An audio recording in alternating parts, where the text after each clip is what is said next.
Yeah, and I see the Tyler jersey on the back, so I got to talk about that. Tyler Johnson, Rashad Bateman.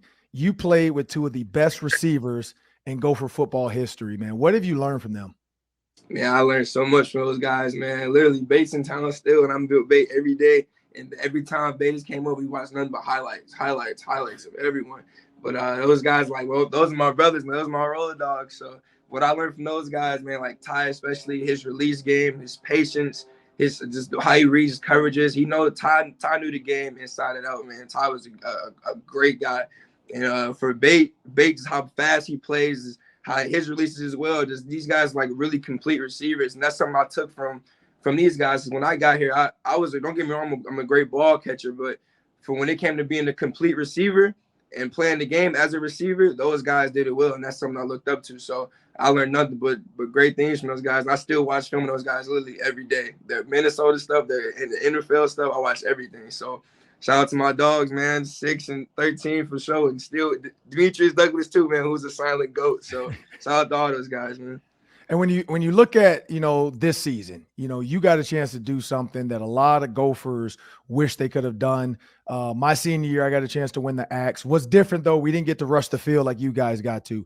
What was that like, man? Because I was there, but from a player standpoint, being on the field, win the Axe, and then it just is pandemonium, fans on the field. What was that like? What was that like the whole day? It's nothing better, man. Like I literally just had this conversation with I have an internship working with kids. I had a coworker I was talking to this about literally yesterday, and I was telling him, it's like, man, this is the stuff that you dream about. Like as a kid, I used to watch college football a lot, all the greatest games. You just wish to be in these great games, in these moments. Even though Minnesota, like it wasn't my dream school at first, but still coming and play at a great division school, and now I fell in love with being here in Minnesota, being a Gopher.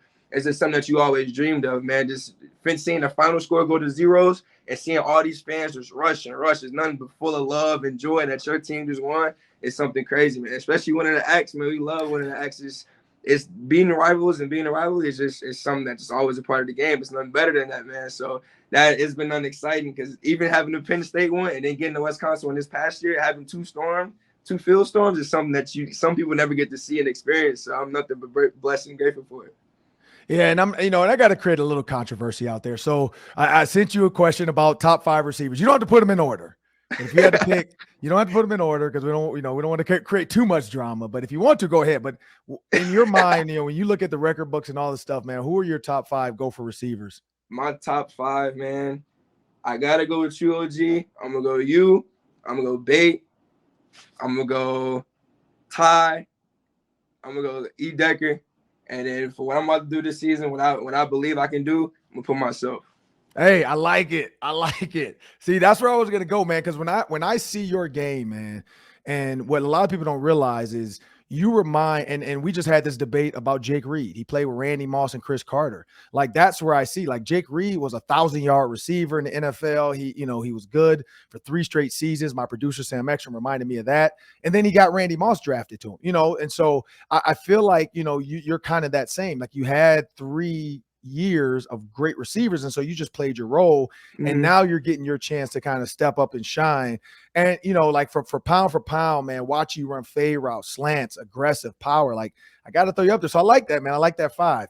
And now here's another good controversy because the coaches, man. So I talked to Kenny Burns was on the show, and he told me his 5 coaches that he would. Because I said if you had to go play the players, who are you taking out there? And I have to go back and watch the show. I think we're going to pair the videos together of you two's comments. But I think he said Matt Simon, the big offensive line coach. I forget his name already. Who's offensive line coach? Callahan. Yep. So Callahan, PJ himself, and there was one more person. I forgot who he said, but he said those would be his 5. So if you had to take 5 players on your team, the best 5 Hoopers to go challenge the coaches, who are you taking? For sure, I'm starting off #1 draft pick. We going Brevin Span forward. Okay. I need my point forward right there. I'm going with Brev for sure. I'm gonna put myself. Me and Brev is that's the craziest duo ever. I'm not gonna lie to you. We got some heated hoop sessions. Me, Brev, Michael Brown Stevens got another little sneaky guard who's athletic. I'm gonna go Daniel Jackson as well. Give me Daniel Jackson, and then give me Braylon Oliver, sneaky little. A big guy in the post, so I need those guys to run the floor with for sure. You get up and down the court on everyone. So if you had a position battle, receivers versus tight ends versus offensive line versus linebackers versus quarterbacks, it sounds like you're saying the receivers have the best hoopers on the team. We gonna ball for sure. We can stop if we can stop Brev, and contain him. We gonna ball for sure. So if you were, but in your receivers room, then who's the number one receiver? Oh, they know who it is. It's number 7. It's Crab. It's me.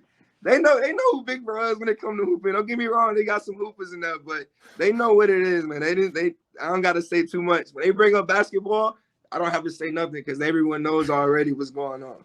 So who would you put, like, if it's you versus Tyler Johnson and then versus Rashad Bateman? Like, who's the best out of those 3? I'm not gonna hold you though. They might have me. I'd had some hoop sessions with Bate and Ty.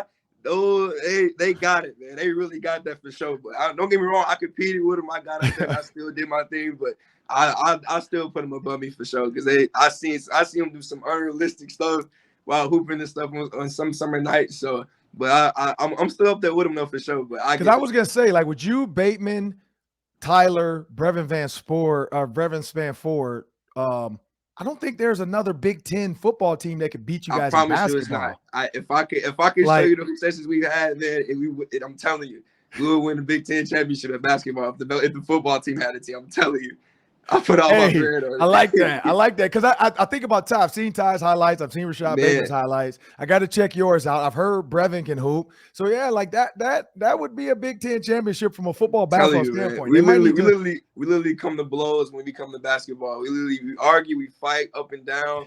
I didn't have to fight screens from Brev and pick and rolls and Ty all game. It's crazy, man. I got us for sure. And last one before I get you out of here, man. Like the NIL. There's been a player-created NIL that's going to benefit all the Gopher football players. It's called the Twin Cities NIL Club. And because I'm a former player, I got the email about it. I got the app update. Explain to fans what this NIL is going to do for all players and then what the goal is to build from this.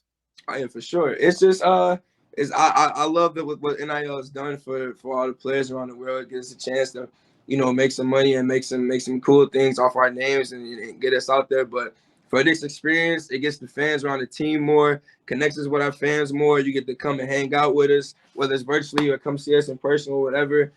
We get to play games with people. It's all types of stuff, man. It's just us interacting with our fans and being more into it. And it's just going to be a great experience for all of us, man. It's really exciting. We're ready to get started.